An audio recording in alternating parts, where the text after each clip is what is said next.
Let's solve one beautiful math question in the easiest way. Ready? But before we start, try this question in your mind. You got it? Now, what's the easiest method to solve it so that you will never lose here again? We have given 8 plus 8 the whole square divided by 4 into 2. Here to solve this we are going to use BODMAS rule.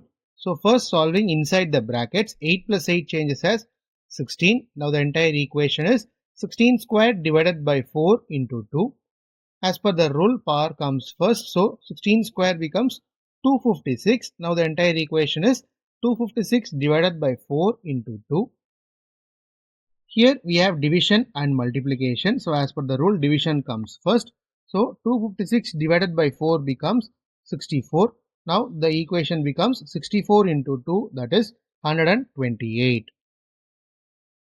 Therefore, the solution of 8 plus 8 the whole square divided by 4 into 2 is 128.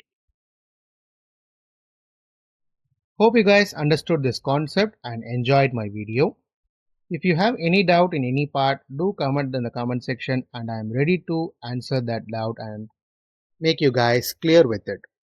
Do share this to your friends and challenge them to solve before watching the video and ask them to comment in the comment section if they did it so. Thank you friends, do subscribe my channel for more interesting videos like this and we will meet in a new video soon.